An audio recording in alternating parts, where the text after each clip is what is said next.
ao Covid são de pessoas com algum tipo de comorbidade. Então, para falar um pouco sobre esse assunto, a gente entrevista agora a doutora Natália Cardoso, cirurgiã vascular, que vai falar sobre os cuidados necessários com as doenças vasculares, com a trombose e a relação com a Covid-19. Natália, seja mais uma vez bem-vinda à nossa programação do Com Saúde. Você que já esteve presencialmente com a gente na rádio e agora conversando dessa forma virtual, mas com muito conteúdo de qualquer jeito. Seja muito bem-vinda mais uma vez. Muito obrigada, Amanda. Bom dia. Bom dia a todos os ouvintes da Rádio Timbira. Eu agradeço bastante o convite novamente de fazer parte e trazer um pouco de informação. Perfeito. Natália, eu sei que você está falando muito desse tema, doutora. Você vem frisando nas suas redes sociais, falando sobre esse alerta das doenças vasculares associadas à Covid-19. Então, vamos começar falando um pouquinho sobre o que significa, né, a trombose. A trombose é uma doença vascular. Quais são os tipos de doenças vasculares mais comuns e por que essa associação da trombose com a Covid-19? Então, inicialmente, a trombose, o que é? Ela é a formação de um coágulo, um trombo, que vai entupir a nossa circulação, os nossos vasos sanguíneos, que pode ocorrer tanto nas veias como nas artérias, né? Essa é uma doença que já tem a sua importância mundial, né? E foi descoberto com o advento do Covid que tem uma relação. Foi encontrado em pacientes que estudos encontraram em pacientes que ficaram internados por Covid, fenômenos tromboembólicos em até 30% deles. Então, é uma frequência muito grande. E por que isso acontece, no caso? Por que leva a essa complicação o coronavírus? Os estudos mostraram que o seguinte, que o Covid ele faz uma tempestade de proteínas inflamatórias. E essa tempestade ativa os fatores da coagulação, deixando a pessoa predisposta à formação de coágulos dentro da circulação. Além disso, o próprio vírus ele vai lesionar a nossa microcirculação, a parede do nosso vaso, também predispondo à formação de trombos. Quais são essas pessoas que teriam mais predisposição a ter essa formação de trombos? Não necessariamente devido à Covid-19, mas pessoas comuns que podem ter o agravamento de doenças vasculares. Como identificar esse grupo? Os fatores de risco para a trombose é idade avançada, gravidez aumenta o risco, gravidez e puerpério, pacientes que são tabagistas têm um risco aumentado, pessoas que têm doenças sanguíneas, como trombofilias, que é uma tendência genética a ter essa formação de trombos também, pacientes que são submetidos a cirurgias, ou então têm fraturas e têm que ficar imobilizados em casa, eles acabam que têm essa tendência, e pacientes que têm outras comorbidades, ou idosos que ficam desidratados, esses são os fatores de risco para a trombose mesmo. Quando você falou de pacientes que ficam mais tempo em casa, às vezes no pós-operatório, então a gente está na quarentena, muita gente em casa. Você já conseguiu constatar, então, um aumento de pessoas que começaram a desenvolver algum tipo de trombose durante esse período da quarentena, justamente por estarem mais sedentárias, estarem mais tempo sentadas? Com certeza, Amanda. E além disso, o mais preocupante é que essas pessoas elas têm demorado mais a procurar atendimento. Então, o que antes a pessoa iria logo procurar o médico e ser um quadro mais leve, com uma resolução melhor, eles acabam, pelo menos no início da pandemia, agora que nós estamos retomando, tem tido uma melhorada disso. Mas eles têm já procurado atendimento com quadros mais graves, quadros mais avançados. O que antes Existe não acontecia algum tipo de sintoma? Por exemplo, a pessoa ela sente alguma coisa, tem como ela identificar se realmente ela está desenvolvendo uma trombose porque está mais sedentária ou porque ela está nesse grupo aí de predisposição? Tem sim. A maioria das tromboses, elas não passam despercebidas.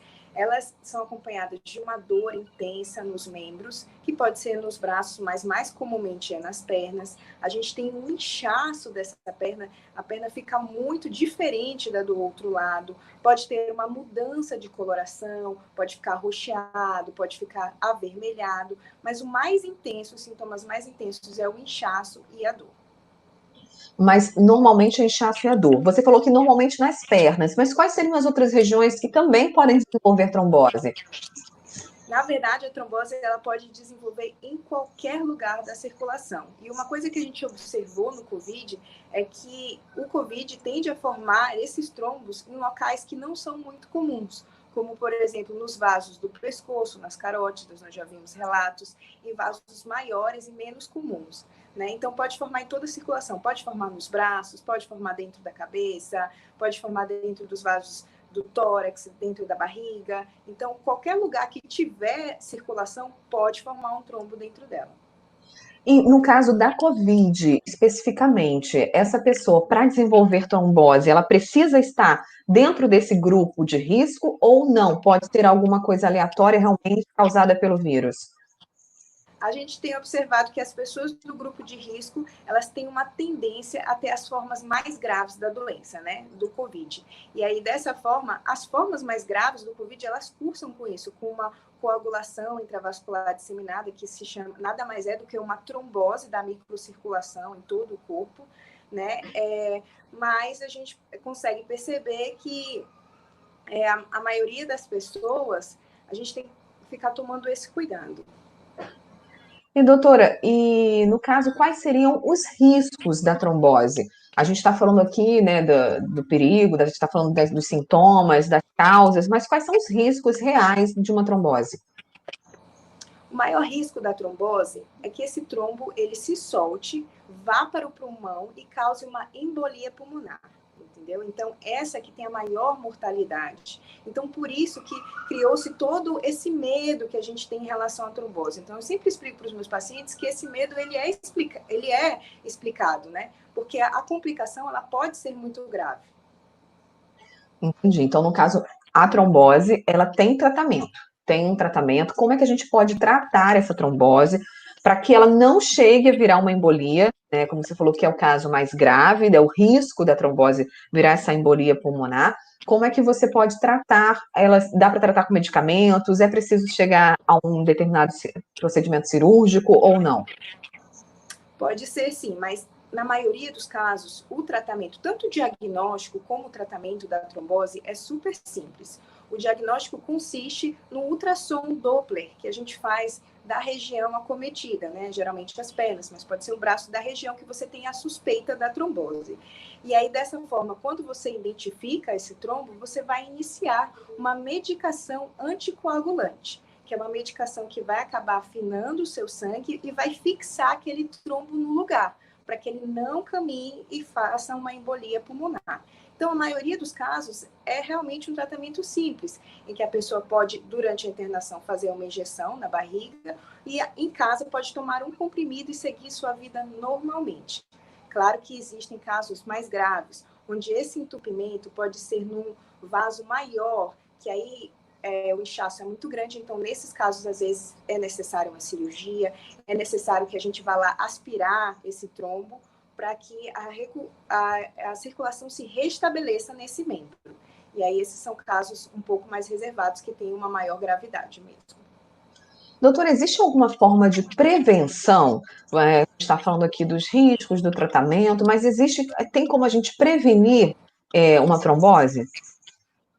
Sim, a gente fazer uma ingesta de líquidos, você fazer atividade a cada 2 horas, você caminhar, ter uma alimentação saudável. Então, as recomendações para evitar trombose são recomendações de saúde em geral, né? Então, se você está em casa, procurar a cada 2 horas você se movimentar, se levantar, se puder, agora que estão retomando, fazer exercícios regulares, não precisa ser exercícios extenuantes, uma caminhada, melhorar a sua saúde, uma alimentação leve e ingesta de bastante líquidos, porque o que acontece? Quando você está desidratado, o sangue acaba que fica com essas proteínas, com menos líquido, mais acumuladinhas, e aí pode sim predispor à formação de uma trombose. Aquelas meias de compressão, né, que são recomendadas quando a pessoa vai viajar, no caso que a pessoa está mais em casa, atualmente, na quarentena, quem já tem uma predisposição deve ficar usando esse tipo de meia? Tem uma recomendação para que seja uma forma de prevenção também, meias elásticas? Com certeza. As varizes, elas são consideradas um fator de risco também para a trombose. E o tratamento das varizes consiste no uso de meias elásticas. Então, para você que tem varizes, que está em casa, é recomendado que você use a meia assim para cuidar das suas varizes e também evitar o processo aí de uma formação de um trombo que pode acontecer. Existe alguma diferença de homens para as mulheres, assim, uma predisposição maior para um grupo, para as mulheres ou para os homens? Nesse caso, tanto faz, todos eles têm que se prevenir, têm que evitar os riscos da trombose? Todos têm que se prevenir. Em relação às varizes, a gente tem essa predisposição aí para as mulheres. Mas em relação à trombose, a gente não encontra essa associação. Então, todos têm que se cuidar. No caso das mulheres, a varize seria por quê, doutora? Foi encontrado até 4 vezes. Para cada um homem que tem varizes, 4 mulheres têm. Então, é uma predisposição que a gente tem genética, a gente acredita que seja por conta dos hormônios, né? Que a gente acaba tendo esse pool de hormônios aí durante o ciclo menstrual, mas a gente acaba tendo uma maior tendência também. Mas o mais importante para as varizes é a herança genética. Se seu pai tem varizes, você tem 30% de chance. Agora, se for seu pai e sua mãe, essa chance sobe para 70%. Então, a genética conta bastante no quadro de varizes. Nossa, eu não sabia disso. É bom a gente ficar bem atento, né? Como que a carga genética influencia demais. Agora, doutora, eu queria que a gente entrasse no assunto da Anitta. A Anitta teve recentemente um caso de trombose, né, foi diagnosticada, está fazendo tratamento, e ela disse que ela não usava anticoncepcional, não fumava, que simplesmente aconteceu na hora que ela foi fazer um check-up e ela descobriu essa trombose. Explica um pouquinho para a gente qual a sua avaliação, o que, que pode ter levado a esse caso de trombose na Anitta, que é considerada por todos uma pessoa ativa, uma pessoa saudável, uma pessoa, né, que está sempre ali se movimentando e que, segundo ela, não teria essa predisposição de fatores de risco, né, como fumar ou até o anticoncepcional também é uma outra polêmica que eu queria saber com você, se realmente usar anticoncepcional pode ser um fator para trombose. Exatamente. Então, o quadro da Anitta foi atípico. Não é que não acontece, que não chega no nosso consultório. Mas existem tromboses que podem ser assintomáticas. Eu desconfio que a dela tenha sido de veias. Tem uma veia da perna que é bem fininha e que, às vezes, a literatura mostra que 30% dos casos de trombose dessas veias podem ser assintomáticos, sim. Então, a pessoa passa despercebida e acaba percebendo num exame de rotina, assim como foi o caso dela. Em relação a ela não ter nenhum desses fatores de risco, o que a gente fala? Esses fatores de risco mostram que você tem uma chance maior, mas não é exclusivo. Então, pessoas que usam anticoncepcional, pessoas que não têm esses hábitos, que fumam, não é exclusivo delas as tromboses. Pode acontecer mais nelas. Então, o caso dela realmente foi uma exceção. Acho que caberia aí até ela fazer uma investigação familiar ou uma investigação genética, porque ela é uma paciente nova, sem fatores de risco, para saber, será que ela não tem uma tendência genética a formar trombos? Porque ela, sem nenhum fator de risco, ela desenvolveu esse trombo, então eu acredito que isso já deva estar acontecendo, mas provavelmente ela vai ser submetida a essa investigação. E para vocês verem como é super simples o tratamento, ela teve alta, né? Ficou apenas um dia internada, já teve alta e já está fazendo as suas atividades normais, fazendo show, dançando. Até me mandaram perguntas para isso. Ela já podia estar dançando? E eu sempre falo assim, depois que você inicia a medicação, que você está anticoagulado, que você está na fase do tratamento, na dose ideal, não tem contraindicação para você fazer nada. Você pode voltar às suas atividades normais, apenas seguindo com o seu vascular. E no caso desse anticoncepcional, especificamente, assim, por que que ele agrava esse problema? Na verdade, não é só o anticoncepcional. Qualquer hormônio, ele é considerado trombogênico. Então, os hormônios, eles ativam os fatores da coagulação, que nem lá na história da Covid. Então, forma aquele que a gente chama, assim, de sangue grosso. Então, esse sangue, ele é mais predisposto a formar trombos na circulação. Então, não é só as mulheres que usam anticoncepcional, também as mulheres mais idosas que fazem terapia de reposição hormonal. E aí eu chamo para uma teoria. Será que, às vezes, que a gente também, às vezes, faz uso de hormônio para melhorar a performance, para melhorar essa parte corporal. Será que a Anitta não fazia uso desses tipos de hormônios? Né? Não fazia do anticoncepcional, mas será que ela não fazia desses tipos de hormônios? E aí pode ser esse o fator de risco dela para o surgimento dessa trombose. Muito interessante. A gente não pensa, não associa, as pessoas associam muito ao cigarro, ao anticoncepcional, mas realmente qualquer tipo de hormônio, até para melhorar a performance, pode levar a esse agravamento, né? Exatamente. E doutora, o cigarro, por que o cigarro seria um vilão também da trombose? O cigarro, ele faz uma lesão na parede, a nicotina faz uma lesão na parede dos vasos, e aí dessa forma predispõe a formação de trombos, e também a nicotina, ela também ativa os fatores da coagulação, aí formando essa coisa. O que a gente fala é que para formar trombose, geralmente a gente tem uma tríade de situações, né, que eu explico que é o sangue grosso, que como vocês viram, falei várias vezes, né, ou quando a gente tem uma desidratação, o sangue parado, que é por isso que cirurgias ou imobilizações podem predispor a trombose, né? E a lesão vascular direta, que como o fumo já faz, o Covid também. Então, quando a gente tem a associação dessa tríade aí, geralmente a gente tem trombose. E na gravidez? A gente também falou sobre a gravidez como fator de risco para trombose. É verdade isso? Por que que seria? A gravidez, ela é sim um fator de risco, tanto a gravidez como o puerpério, por algumas razões. Quando a gente está grávida, a gente é um pool de hormônios, né? Aumenta muito a nossa taxa hormonal. Então, como a gente já falou aqui, os hormônios, eles são trombogênicos.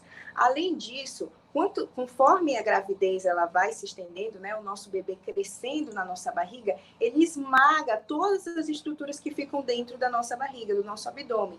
E aí, dessa forma, dificulta o sangue a voltar das pernas para o coração, predispondo a trombose também.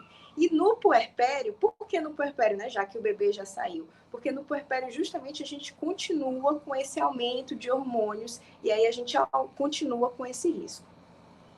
Doutora, quem já teve uma vez, tem chance de repetir a trombose, por exemplo? E também queria que você me falasse um pouquinho dessa diferença, dessa trombose venosa profunda para outros tipos de trombose. Sim, quem já teve trombose tem mais risco de ter novamente, inclusive é um fator de risco, né, para trombose, você ter tido outros eventos anteriores. Aquela veia que teve o trombo, ela se recupera, mas o que eu falo é que ela nunca se recupera completamente. Fica algum estilo de cicatriz ali na parede do vaso. Então, naquela posição, é um lugar que tem maior facilidade de se instalar um trombo novamente. Tá? E em relação à diferença dos tipos de trombose, a gente tem as tromboses venosas, que ficam nas veias, né? As veias são os que trazem o sangue de volta, né, das extremidades para o nosso coração, e a gente também pode ter uma trombose arterial, que são os vasos que levam o sangue do coração para as extremidades. Esses são vasos mais importantes, porque eles levam o oxigênio. Então, quando a gente tem entupimento deles, a chamada oclusão arterial aguda, são quadros que a gente tem que resolver em em caso de 6 a 8 horas, porque senão pode resultar na perda do membro, numa amputação, infelizmente. Então, são quadros gravíssimos quando são nas artérias. Quando são nas veias, geralmente eles já cursam com isso, com esse inchaço, com esse cansaço. Pode ter também um inchaço muito importante. Esse trombo pode inchar tanto a perna que forme um trombo na artéria também. Então, a venosa, ela tende a ter uma menor gravidade, mas também tem importância, sim, porque pode caminhar para o pulmão e causar a embolia pulmonar. Doutora, qual é o aconselhamento para se fazer uma prevenção no caso de um check-up? A gente viu que a Anitta descobriu a doença fazendo um check-up, ela não tinha sintomas, como você falou, foi um caso atípico, as pessoas às vezes têm sintomas e geralmente elas só procuram um médico quando estão sentindo alguma dor. Mas, assim, as mulheres que usam anticoncepcional, que fazem algum tratamento hormonal, elas devem ir com mais frequência, fazer esse check-up, já se precaver, mesmo as outras mulheres que não estão nesse grupo de risco. Qual é o aconselhamento? Então, o que a gente sempre indica é um check-up anual com o vascular. O que a gente vê é que geralmente as pessoas passam nesse check-up com o cardiologista, e como a gente tem esse trabalho em conjunto com eles, eles acabam pedindo os exames da nossa parte e meio que fazendo aquele primeira avaliação, e se encontra alguma alteração, eles encaminham para a gente. Mas se você tem alguma história familiar de qualquer doença vascular, então desde jovem é bom que você já passe numa avaliação para você ter todas as orientações de quais as possibilidades, se você pode desenvolver essa doença ou não, como você pode prevenir, como você pode evitar. Porque justamente antes de se instalar a doença, né, é a melhor hora da gente realizar o tratamento, que é a prevenção. Tem idade para isso? Qual seria essa idade? Porque às vezes as pessoas falam, a partir de tanta idade você tem que fazer uma mamografia, né? Você tem que fazer o exame das mamas, os homens têm que preocupar com a próstata a partir de tal idade. Com a trombose, com essa questão hereditária, quanto tempo, qual é a idade recomendada para fazer esse tipo de check-up vascular? Para você fazer o check-up sem ter sintoma nenhum, eu acredito que a partir de 40 anos é uma boa idade para você fazer essa avaliação, uma avaliação anual. Agora, se surgirem qualquer sintoma, né, qualquer sinal, qualquer sintoma, não importa a idade. E eu acho que essa é a maior importância do recado que a gente tem que dar aqui. É você procurar logo um atendimento, procurar logo um médico.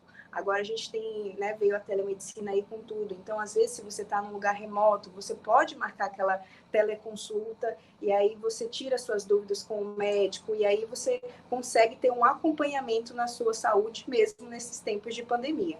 Apesar de que agora nós estamos retornando com as consultas presenciais, mas eu acredito que essa telemedicina veio trazer para a gente essa outra possibilidade, né? Esse acesso de locais mais remotos, que é mais difícil chegar a um especialista. Então, aquela pessoa que está lá naquele povoado menor, ela pode consultar com o especialista e ele vai explicar se a queixa dela é mais disso, é mais importante ou menos importante, e orientar ela e dar todas as orientações certas para ela manter a sua saúde. Perfeito, eu acho que a gente entrar nesse assunto também da telemedicina é muito importante, porque tem ajudado muito nesse contexto de atendimento ou de orientação à distância, como você falou, foi liberado no caso de cirurgia vascular, vocês, no caso vocês que são cirurgiões vasculares, angiologistas, conseguem fazer esse acompanhamento à distância, fazer essa orientação, tudo de uma forma mais tranquila para as pessoas que às vezes têm essa dificuldade de acesso à doutora. Com certeza, né? A gente, durante todo o período, né, trabalhamos com a telemedicina e a gente conseguiu ver isso. Claro que, para nós, médicos, né, essa pandemia pegou todo mundo de surpresa, mas para a gente não foi muito preparado para a gente ter esse atendimento à distância. Mas a gente percebeu isso, que essas orientações acabaram sendo muito importantes. Então, pacientes que estavam em acompanhamento comigo, com quadro de trombose mesmo, com anticoagulação, tinham alguma dúvida. Então, a gente, na teleconsulta, conseguia sanar essa dúvida sem a pessoa precisar sair de casa, sem a pessoa precisar se expor, né, ao vírus. Então, e pacientes mesmo de regiões mais remotas, do interior, que acabaram passando em teleconsulta para isso, para fazer uma orientação. E a gente, vendo o caso, conseguia definir, olha, esse caso é mais simples, dá para você tratar em casa fazendo isso. Não, esse outro caso, olha, é melhor você vir mesmo, ou é melhor você procurar um hospital, porque esse caso requer mais atenção, requer que você tenha esse atendimento presencial, essa complementação presencial imediata. E aí, assim, veio uma ferramenta que eu acho que veio para ficar. Com certeza, a gente super apoia também, né? Quem não precisa, todo mundo precisa, às vezes, estar numa dificuldade mesmo. As mulheres ali que estão no puerpério, que têm dificuldade de sair com o bebezinho pequeno, então acho que a telemedicina tem que ficar mesmo, é um grande avanço e um grande aliado nessas orientações. Agora, doutora, mais uma dúvida. A gente está falando muito de trombose, mas eu queria que você citasse também quais são as outras principais doenças vasculares que as pessoas precisam ter atenção e não pensar só em trombose. Ai, não, deixa eu ver se minha perna está inchada, deixa eu ver se estou sentindo dor, será que está quente, será que eu estou com algum problema de trombose? Não, o que elas têm que se preocupar em relação a doenças vasculares? Então, das doenças vasculares, a mais prevalente são as varizes, né? Que é a doença venosa crônica, que acomete mais mulheres e que dá aquelas veias tortuosas, que todo mundo dá inchaço, dá cansaço na perna. A gente tem a trombose. Nós podemos ter plaquinhas de gordura dentro dos vasos do pescoço, que é chamada de doença carotídea. E aí isso corresponde a 30% dos casos de AVC. E quem faz o tratamento das carótidas é o cirurgião vascular. Tá? Outra patologia vascular muito importante, né, que todo mundo tem muito medo, são os aneurismas de aorta. né? Então, é o vaso principal que a gente tem, o maior que a gente tem no nosso corpo, que sai direto do coração, e quando ele tem uma dilatação, né? Quando ele tem um aumento, forma como se fosse um saco e ele pode romper.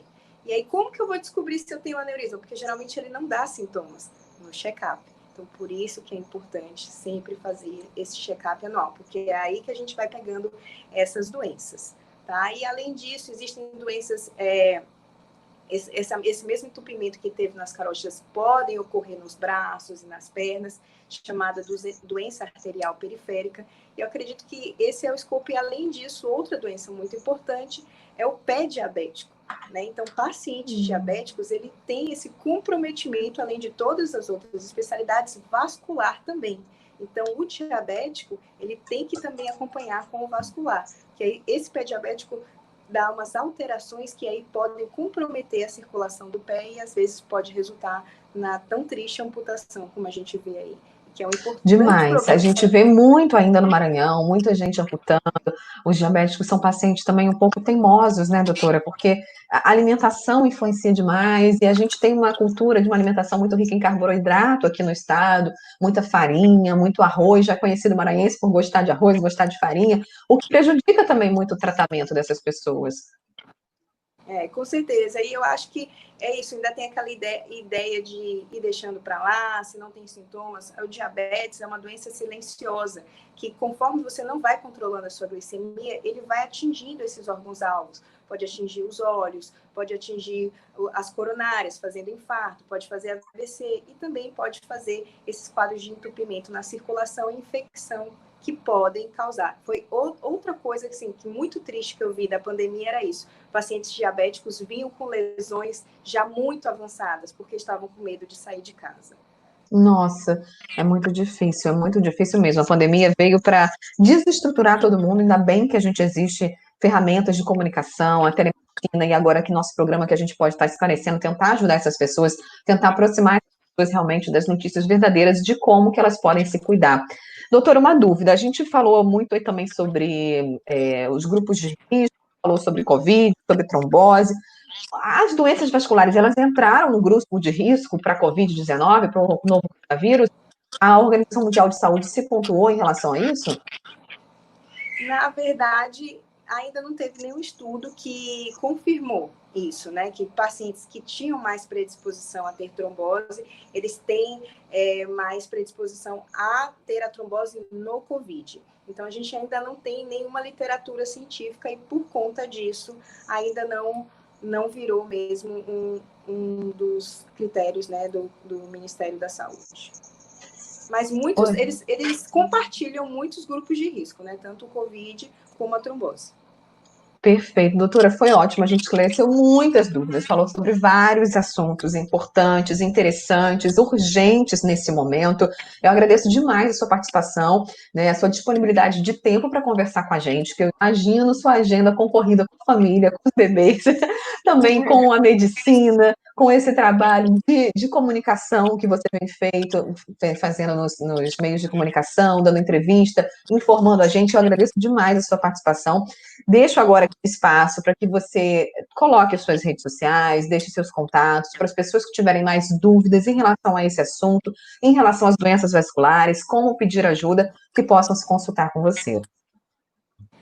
Então, eu gostaria muito de agradecer, Amanda. Foi uma honra, né, novamente ser convidada pela Rádio Chimbira e ter essa oportunidade de levar essa informação para todo mundo. Como você falou, é uma coisa que eu costumo fazer mesmo nas minhas redes sociais. Então, para quem tiver mais dúvidas, quiser saber, é só seguir, é o @Natália, meu nome é com H, Natália Cardoso, tudo minúsculo, que aí você vai ver, eu tiro dúvidas sobre todos os assuntos. Se você quiser agendar consulta, eu estou todos os dias no Instituto Angiomar, no qual eu sou sócia, né? É a minha clínica. E para agendamentos também pelo Instagram, você pode clicar, tem um linkzinho lá que você já pode fazer o agendamento online, tanto para consulta presencial como para telemedicina, se for de outros estados ou se for do interior do Maranhão e quiser tirar uma dúvida, quiser fazer essa teleconsulta, eu também tenho essa disponibilidade. E eu acho que o maior recado é esse, eu acho que a maior arma que a gente tem contra qualquer doença é a informação. Então, se as pessoas sabem disso, e é isso que eu queria deixar de recado. Se você sentir qualquer coisa, vá ao médico, procure atendimento logo, antes que isso evolua, sabe? Para mim é muito triste, é muito frustrante quando toda essa pandemia eu via esses pacientes que chegavam muito graves, coisas que eu poderia ter tratado com um remédio simples, virarem uma cirurgia complicada, virar uma coisa mutilante, como uma amputação, né? Foram tempos difíceis, eu sigo você nas redes sociais e vi também. Eu trabalhei na linha de frente, né, durante o Covid mesmo. Foi assim, assustador, diferente de tudo que eu tinha vivido. E mesmo com um filho pequeno, eu falei pro meu marido assim, eu não posso, nesse momento da história, ficar sentada e assistindo. Eu tenho que ir lá fazer parte, fazer a minha parte. Então, eu tenho orgulho disso, de ter participado, de ter dado a minha contribuição. E eu acho que é isso. Vamos se manter atentos. A gente está voltando às suas atividades, mas não mantenham os cuidados. Ainda não acabou, né? Mas tudo nos leva a crer que a gente está ganhando essa batalha. Então, é só paciência que isso tudo vai acabar. Com certeza, e continua ajudando muita gente. Muito obrigada por você ter ido para a linha de frente, continuar na linha de frente da informação, do combate, né, ao coronavírus, com informação, com atendimento médico de qualidade. Muito obrigada por compartilhar esse conteúdo com a gente. Natália, fique sempre bem-vinda, que o espaço vai ser sempre seu, viu? Muito obrigada. Obrigada, tchau, tchau. Tchau, tchau. E vocês continuem com a gente, porque a gente vai para o intervalo rapidinho aqui no nosso Com Saúde. Na sequência, a gente volta com mais informação. Até já.